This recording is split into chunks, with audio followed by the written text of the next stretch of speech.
Mag-a-act na tayo as if may client na tayo. So, situational na to, scenario-based. Pero of course, mga client lang, hindi naman totoong client yung ibibigay ko. Pero I made an effort din naman gumawa ng sariling persona ng isang client, executive natin, na papangalanan na nating si Jamie Bryan. Sounds familiar? Like, I don't think it's familiar. Sino ba yung Bryan na yun? Ba't apelyido niya Bryan?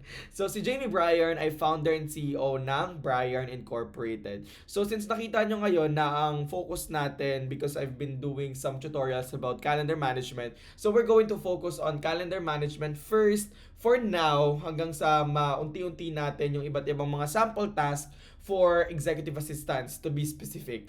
Ganyan. So, first is I'm going to introduce Jamie Bryan. Makikita nyo dito na may client's profile tayo. Yan, makikita nyo din dito, makikilala nyo yung personal niya, yung hobbies niya, yung family ni Jamie, family hobbies and dislikes, close friends, professional, and then yung mga preferences na naman. Pero again, since mag-i-start nga tayo sa calendar, kikilalanin muna natin si Jamie.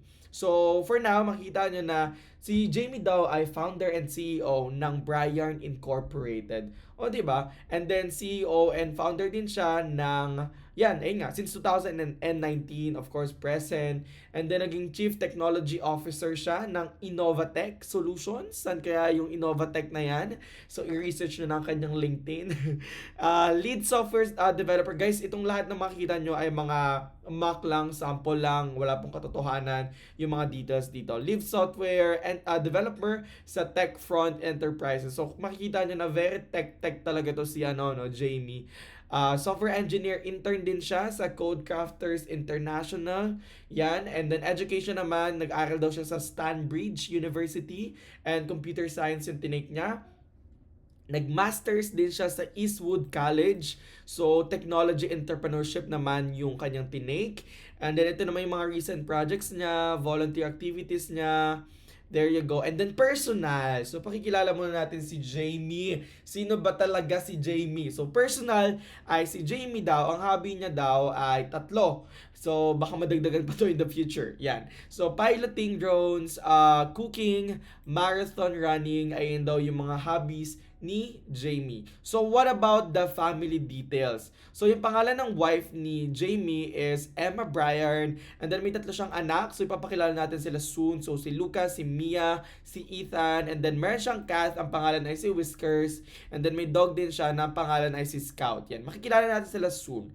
And then, yan, meron din siya mga close friends dyan. And then, professional muna. Let's, get to know because these people are very important sa life ni Jamie. Okay? So, makikita nyo na si Sab ay executive assistant. So, alam nyo na, sino tayo ngayon? Tayo si Sab. Tayo si Isabella Sanchez, executive assistant ni Jamie. And then, makikita nyo na na-hire lang siya. Like, April lang. Ngayon lang, recent lang. And then, nag-report siya kay Jamie. And then, meron naman siyang tatlong executives, Chief Operating, Chief Financial, Chief Marketing Officer, si Michael, si Elena, si Ava. Yan, nag-report siya lahat kay Bryan. And makita nyo na, ang first employee daw ay si Nathan Peters. So, siya ay senior developer. So, second employee siya.